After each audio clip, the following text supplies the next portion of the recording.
ഇയ്യോബ് അധ്യായം 21. അതിന് ഇയ്യോബ് ഉത്തരം പറഞ്ഞതെന്തെന്നാൽ, എൻ്റെ വാക്ക് ശ്രദ്ധയോടെ കേൾപ്പിൻ, അത് നിങ്ങൾക്ക് ആശ്വാസമായിരിക്കട്ടെ. നിൽപ്പിൻ, ഞാനും സംസാരിക്കട്ടെ. ഞാൻ സംസാരിച്ചു കഴിഞ്ഞിട്ട് നിനക്ക് പരിഹസിക്കാം. ഞാൻ സങ്കടം പറയുന്നത് മനുഷ്യനോടോ? എൻ്റെ ക്ഷമ അറ്റുപോകാതിരിക്കുന്നത് എങ്ങനെ? എന്നെ നോക്കി ഭ്രമിച്ചു പോകുവിൻ. കൈകൊണ്ട് വായി പൊത്തിക്കൊള്ളുവിൻ. ഓർക്കുമ്പോൾ ഞാൻ ഞെട്ടിപ്പോകുന്നു. എൻ്റെ ദേഹത്തിന് വിറയൽ പിടിക്കുന്നു. ദുഷ്ടന്മാർ ജീവിച്ചിരിക്കുന്നു, വാർദ്ധക്യം പ്രാപിക്കുകയും അവർക്ക് ബലം വർദ്ധിക്കുകയും ചെയ്യുന്നത് എന്ത്? അവരുടെ സന്താനം അവരോടുകൂടെ അവരുടെ മുമ്പിലും അവരുടെ വംശം അവർ കാണുകയും ഉറച്ചു നിൽക്കുന്നു. അവരുടെ വീടുകൾ ഭയം കൂടാതെ സുഖമായിരിക്കുന്നു. ദൈവത്തിൻ്റെ വടി അവരുടെ മേൽ വരുന്നതുമില്ല. അവരുടെ കാള ഇണചേരുന്നു, നിഷ്ഫലമാകുന്നില്ല.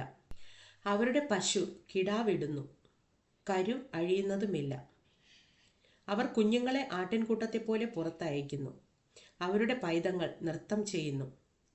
അവർ തപ്പോടും കിന്നരത്തോടും കൂടെ പാടുന്നു, കുഴലിൻ്റെ നാദത്തിങ്കൽ സന്തോഷിക്കുന്നു. അവർ സുഖമായി നാൾ കഴിക്കുന്നു, മാത്ര കൊണ്ട് പാതാളത്തിലേക്ക് ഇറങ്ങുന്നു. അവർ ദൈവത്തോട്, ഞങ്ങളെ വിട്ടുപോക, നിന്റെ വഴികളെ അറിവാൻ ഞങ്ങൾ ആഗ്രഹിക്കുന്നില്ല. ഞങ്ങൾ സർവശക്തനെ സേവിപ്പാൻ അവൻ ആർ? അവനോട് പ്രാർത്ഥിച്ചാൽ എന്തു പ്രയോജനം എന്ന് പറയുന്നു. എന്നാൽ അവരുടെ ഭാഗ്യം അവർക്ക് കൈവശമല്ല. ദുഷ്ടന്മാരുടെ ആലോചന എന്നോട് അകന്നിരിക്കുന്നു. ദുഷ്ടന്മാരുടെ വിളക്ക് കെട്ടുപോകുന്നതും അവർക്ക് ആപത്ത് വരുന്നതും ദൈവം കോപത്തിൽ കഷ്ടങ്ങളെ വിഭാഗിച്ചു കൊടുക്കുന്നതും എത്ര പ്രാവശ്യം. അവർ കാറ്റിനു മുമ്പിൽ താളടി പോലെയും കൊടുങ്കാറ്റ് പറപ്പിക്കുന്ന പതർ പോലെയും ആകുന്നു. ദൈവം അവൻ്റെ അകൃത്യം അവൻ്റെ മക്കൾക്കായി സംഗ്രഹിച്ചു വയ്ക്കുന്നു. അവൻ അത് അനുഭവിക്കേണ്ടതിന് അവന് തന്നെ പകരം കൊടുക്കട്ടെ. അവൻ്റെ സ്വന്തം കണ്ണ് അവൻ്റെ നാശം കാണട്ടെ. അവൻ തന്നെ സർവശക്തൻ്റെ ക്രോധം കുടിക്കട്ടെ.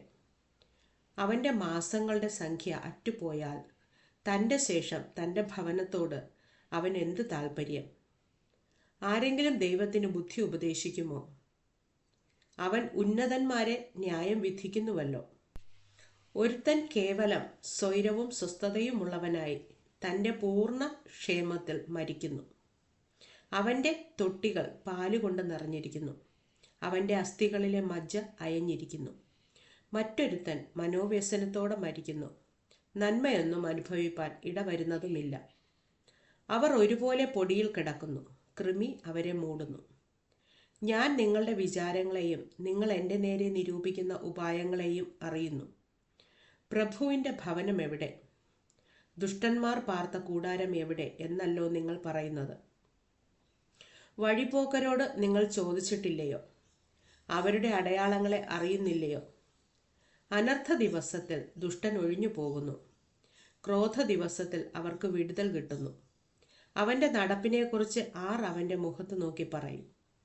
അവൻ ചെയ്തതിന് തക്കവണ്ണം ആർ അവന് പകരം വീട്ടും? എന്നാലും അവനെ ശ്മശാനത്തിലേക്ക് കൊണ്ടുപോകുന്നു.